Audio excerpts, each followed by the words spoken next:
Well, we're still making 1.19, let's say 1.2 kilowatts of energy.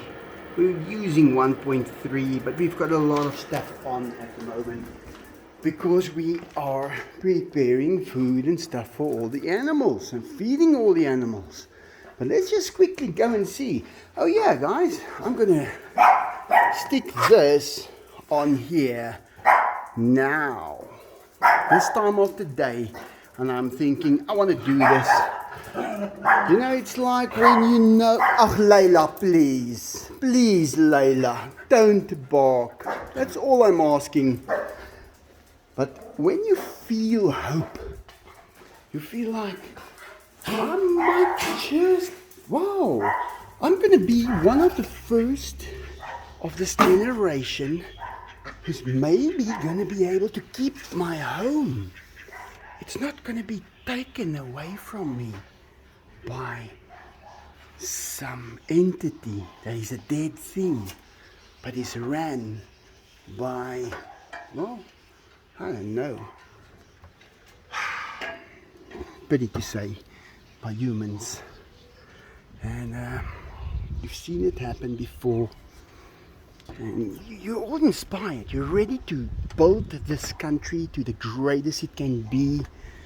At home, from your house, you're able to do it. You know you can. Look at the sun over there, still picking up, just making 1.2 kilowatts now. And where is the position? Let's just see here on the position of the sun. It's a little lower. I don't want it to go too low, because all of the weight is shifted to the front. Although with my new system, it is able to take it and to carry that weight right to the front. But what I want to say is,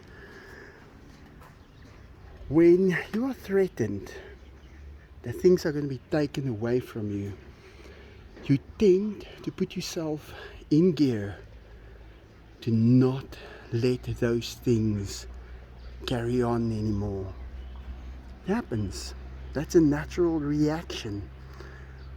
When the bank phones you, when they tell you, we're gonna auction your house off, and you work it out, you've been living there for 23 years, you're gonna lose it.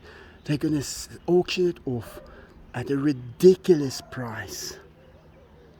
My house is insured for 9 million rand. They were prepared to start auctioning it for 700,000, and then they will take their part and you will be left with nothing. And then you start looking at the affidavits that the people or the person in that department has, well, passed and set out and signed it off.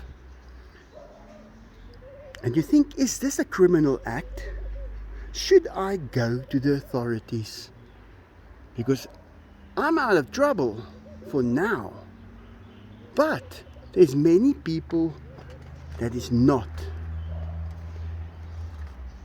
And they will lose everything they have. Is it ethical not to just sit there and be out of trouble for now and let them carry on doing the same thing with the rest of the people? I don't think so. I don't think so. And I don't think so. Yeah. You buy a piece of ground with a little tiny house on it back in 2000, April 2000, and you start building brick for brick. You'll see it's all different bricks because they came from different companies, because it happened over the course of years. These trees 26, 27 years old. And then they just want to sell your house for, well, let's say I'm just going to take a guess, about $40,000. I want to sell $1 million house. And I say $1 million house because yes, I have $1 million house. Not on paper, but if you've got to go and buy it or build it, it's going to cost you $1 million. Now our rand fluctuate up and down. You can never be sure of anything's value. I just wanted to come see the big tamale, how it's operating, and it's great. It's amazing. The big tamale is worth more than they.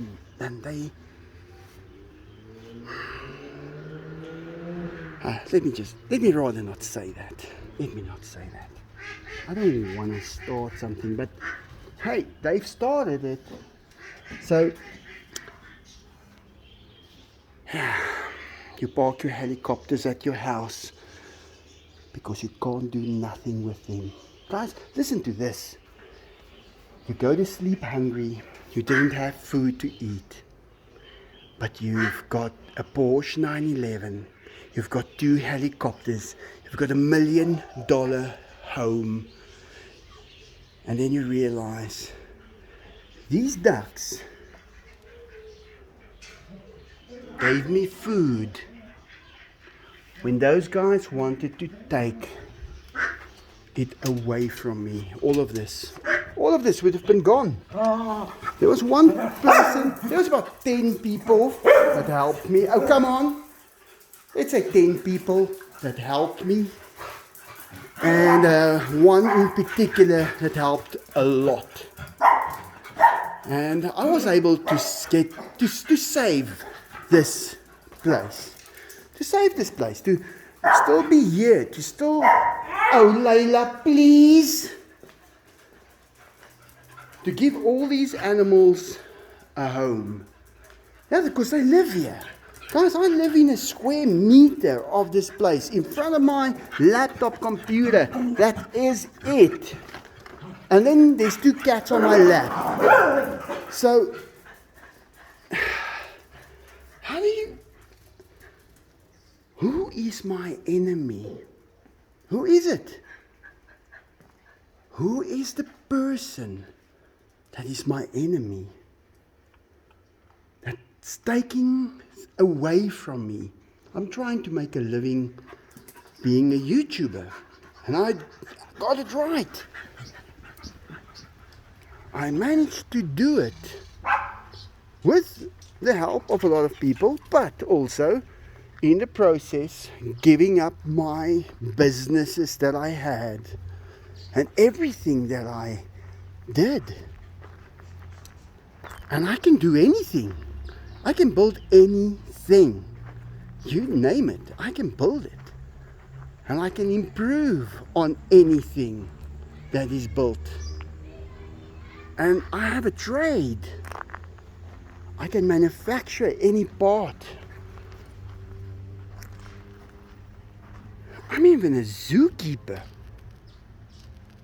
There's so much that I have done. And I'm going to tell you guys one thing. I didn't get paid for it. I didn't get paid for it. Everything that I have that is of value, I got for free. Diego. People don't know that, Diego. But yeah, here I am. I have my boys. I have managed to keep everything going. Let me take a walker inside here. With the help of some very special people. And they have got no idea how much they have helped me. Now, I've done many things in my life, guys. I've done it all. Is it worth it? Now, I find myself in a position where I give advice to a lot of young people. Guys, my advice has changed. My advice has gone to don't put in the effort. Don't put in the effort. And it's not my advice. It's not the kind of thing that I would say. It's not. It's the opposite of what I believe in. But my enemy has forced me to say those words to the younger generation.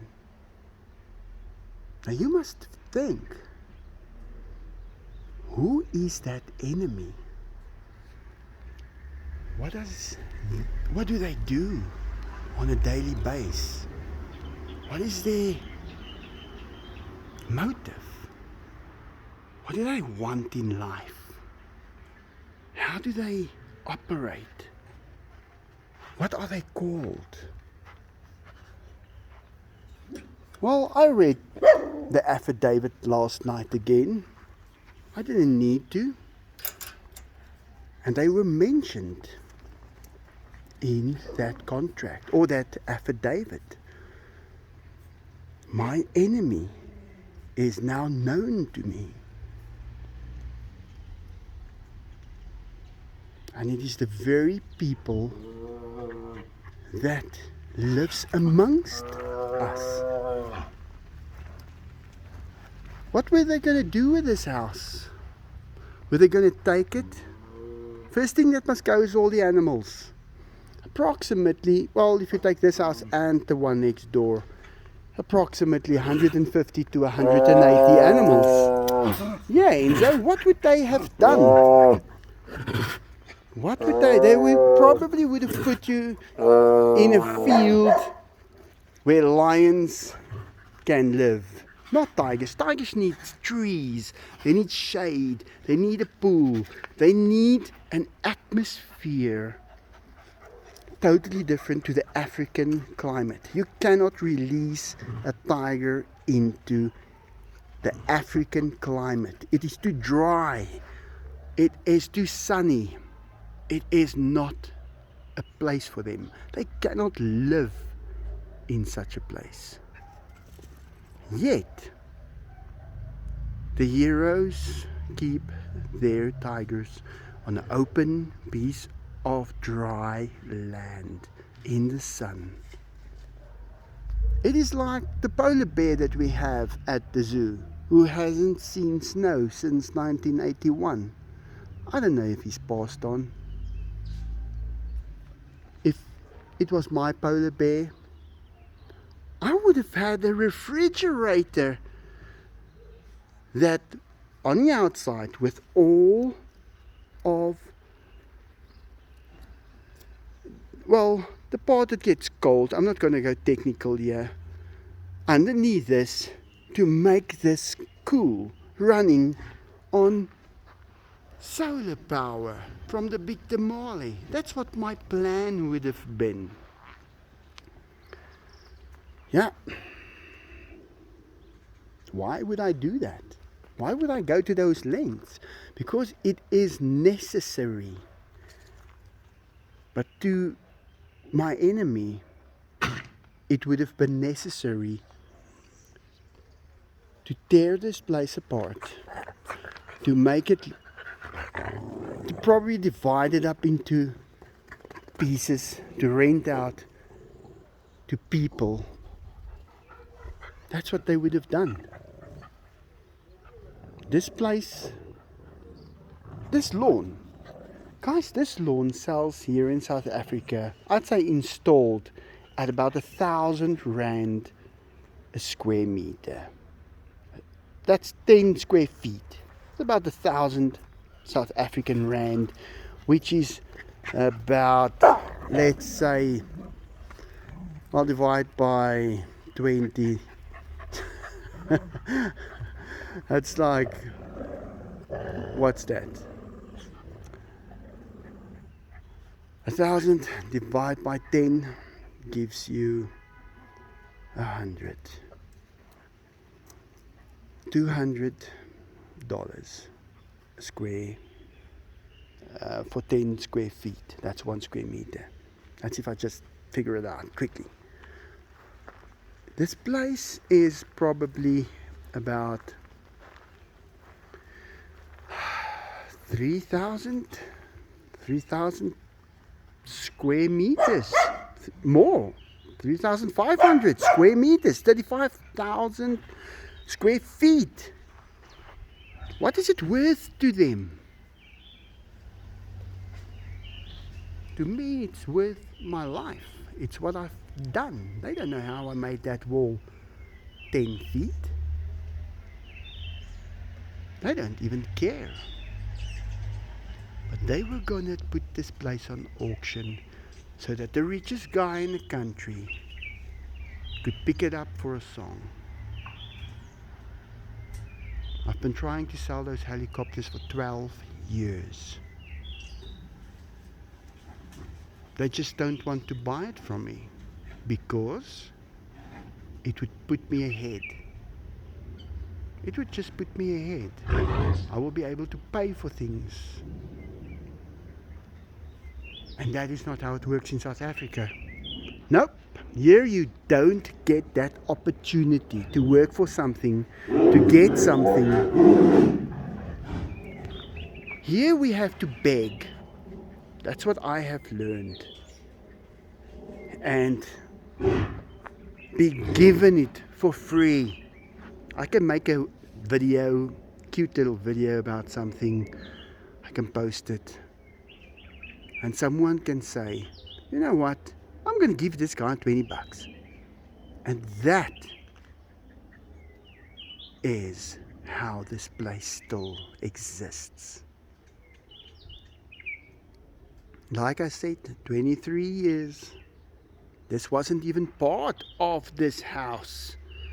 I bought this extra, this land, from there, right through here. The wall was running over here. I had to do a rezoning, a park closure and a consolidation to add this piece of land in here. I'm thinking about this, and I'm thinking about my enemy. What do they know about any of this? They drove past here in the affidavit. They listed this as a normal little 3-bedroom house, a single story 3-bedroom house. It's signed off by the bank, the guy in charge by that bank. They were going to hold a little auction somewhere where nobody knows. And they were going to sell it to the highest bidder, who would just bid probably 701,000 rand, which is $35,000, guys, because we're at 20 to 1. They would take my $1 million home and do that. And there's nothing that I can do. Then I would be liable for all the costs. Yeah, I would be liable for all the costs of transporting the animals, putting them down. That's what would have happened. And paying up their interest, about 10-12% interest. Look at Fabrizio.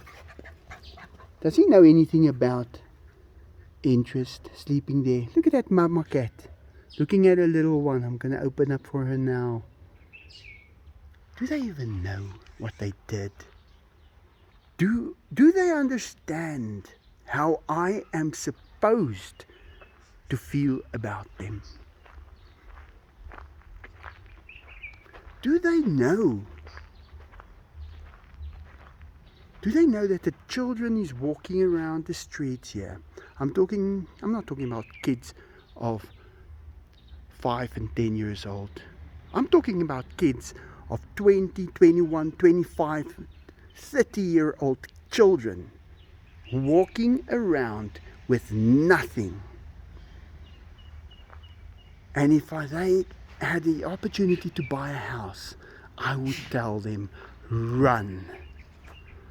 Don't.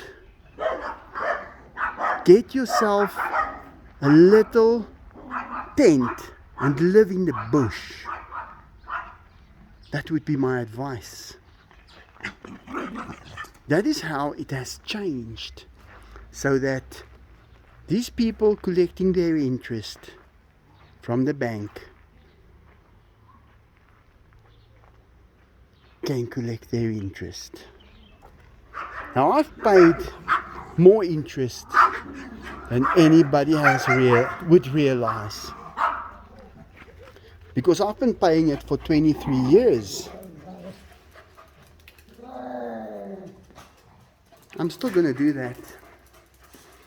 I'm still going to try and keep this place in as good condition as I can, although my gut is telling me, Michael, don't even bother. Don't bother. Why do you want to do it? Why do you want to make it look pretty? Why do you want to put that stuff that you've started putting on? Why do you want to finish the job?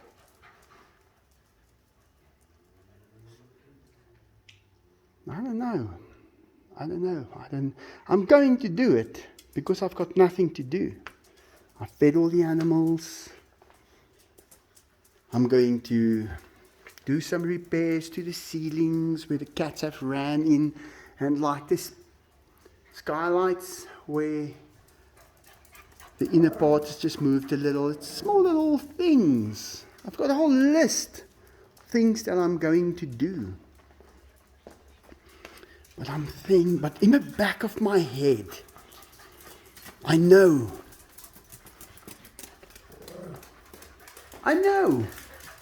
Look how dirty this thing is. I have to wash it. And guys, I bring the hose pipe into my house. Through that window, I just rinse this thing with the hose pipe. My house is built of proper materials. It can take it. Yeah, Trappies, you came here when you were just how little? And you lived here your whole life, jumping from that step, getting his name Trappies. Jumping down from there. All of these things that I see. Remembering the engineer that I had to get to cast these floors. You don't just cast these floors, guys. You don't just do that. There is a quarry, well, there where the sun is now, just a billion miles closer, just straight down, where they manufacture the blocks where I'm walking on now. And then we cast that concrete on this floor, and we got to this corner and we were short of concrete, and we quickly had to go and buy a bit more and mix it and finish the cast, extend those walls, build these balustrades, pull these pieces of glass that came from the other side of the world. I've got one extra one inside the tiger enclosure. Should one break one day. Look how dirty it is. Because I didn't even care. Because that's the mood they put us in. My enemy put me in that mood. And that's what I'm going to call them from now on. And they live amongst us.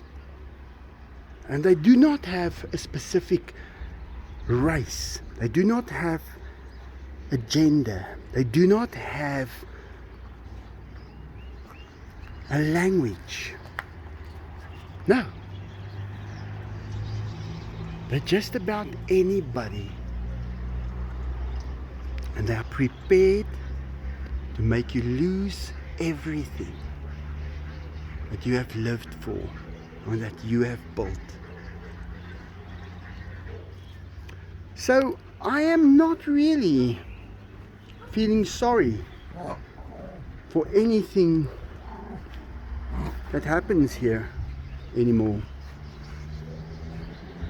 If the petrol price goes out of hand upwards, I'm not gonna even be bothered. If the electricity gets so expensive that nobody can afford it, I'm not gonna be bothered. I'm just gonna say, well, we probably deserve it. This is what you get. Look, that guy's popping a wheelie over there. Can you believe it? I haven't seen someone wheelie in years. I was probably the last person I saw wheelie. But yeah, that is how I feel. And I want to now go through this whole house, clean everything up, because the rainy season is on its way. We clean up these gutters. We have done it every single year. I do it. And I get ready for the rainy season, and it's great and it's beautiful and I love living here. But I should never forget that I live amongst my enemy. The person for who a dead bank is collecting interest at its highest that they can get, forcing everyone to fail to make their payments. And by the way, there's no way of making money in South Africa. There's no way. I used to have a business. I'll never do that again. I used to sell these ceilings, that glass, this grass, those tiles, those cameras, the lights, everything. You cannot make a profit. It's impossible, because it is now communistic. They just haven't announced it yet.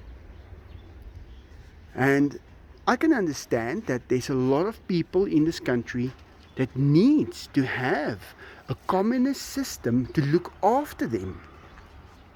But guys, it is impossible to be an entrepreneur like me. It is impossible. You cannot do it anymore. I am not even qualifying for any benefits whatsoever. I cannot apply for anything, and just because of who I am. I remember planting this tree as a little tree.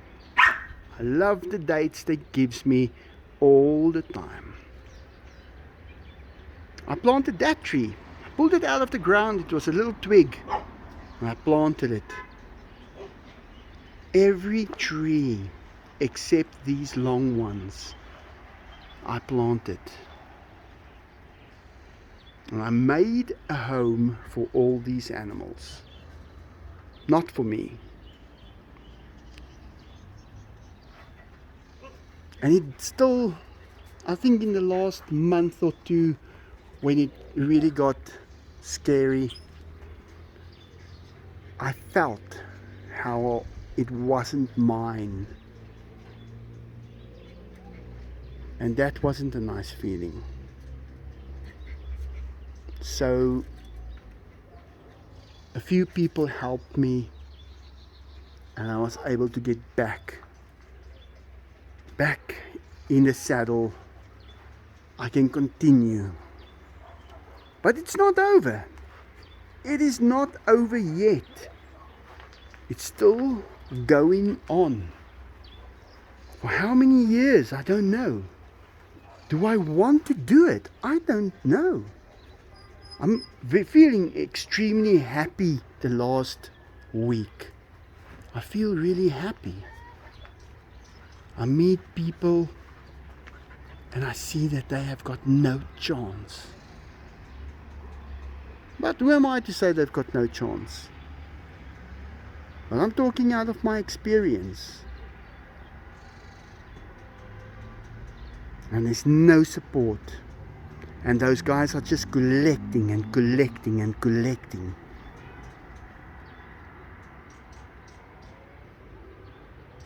Then there's political parties, and you think, what? Do I have to vote for one of these political parties? Is this a joke? Is there a camera on me?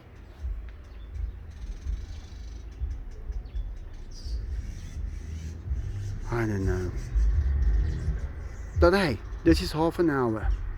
I just thought I want to make this video because if in 1,000 years someone finds this video, I want them to at least know what I felt during my life. What happened? When is it yours? Is it ever yours? And I'm not talking about taking it with me when I die one day. I just want to have a roof over my head and over my cats that I've picked up. Like that one I picked up at the rubbish dump without his tail. I just want a roof over their head and food in their mouths. I've forgotten what it feels like to want something. So I bought myself something that someone said I could, and they gave me the money for it for my birthday, and I bought myself something and it felt great. And I didn't need it. I bought it because I wanted it. And it's just changed my mood. And the person that helped me to keep this place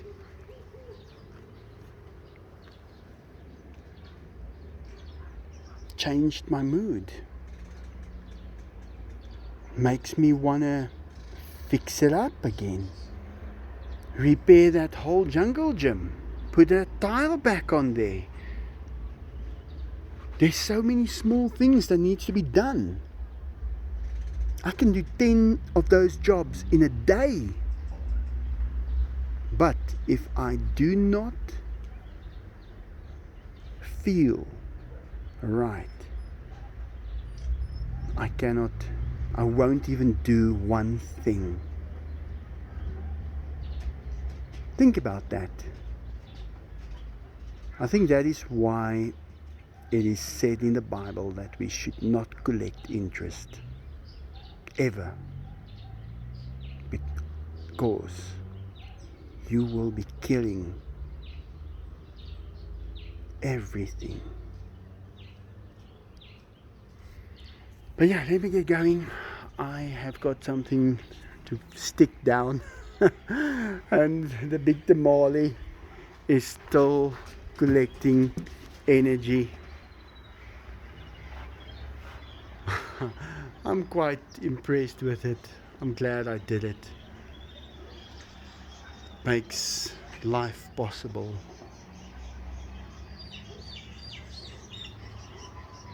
Kitty cats. All paid but one. Also paid by people I've never met in my life. Thank you guys. I know that there are people out there that is able to understand. But I am trying to find a reason to keep going over here. And it's an amazing place. Look at this, guys. Look at the weather. And it's not... I'm trying to explain to people the weather here in South Africa. What this feels like. It feels like an air-conditioned world. It's not damp. It's dry, perfect, fresh air. With tigers in the background. But hey, that's it. That's it. That's just where I say goodbye. Thank you very much to everybody. I really appreciate it so much. I'm probably going to thank you guys still a million times. because you have shown me something. You have shown me that you are amazing people. And I also want to say that here in this country, I cannot think of one little piece of support that I've ever received. Ever. Yeah. I don't think I'm lying. I'll think if I think of someone who came to me and said, Michael, you know, are you in trouble? Can I help you? Can I, how far are you behind? Let's just 5,000 Rand, go and pay this so long. I'll let you know if I think of someone and I remember someone like that. Yeah, can't think of anyone. Well guys, that's it. Thanks for watching. Hope you enjoyed it. Like always, have a great day.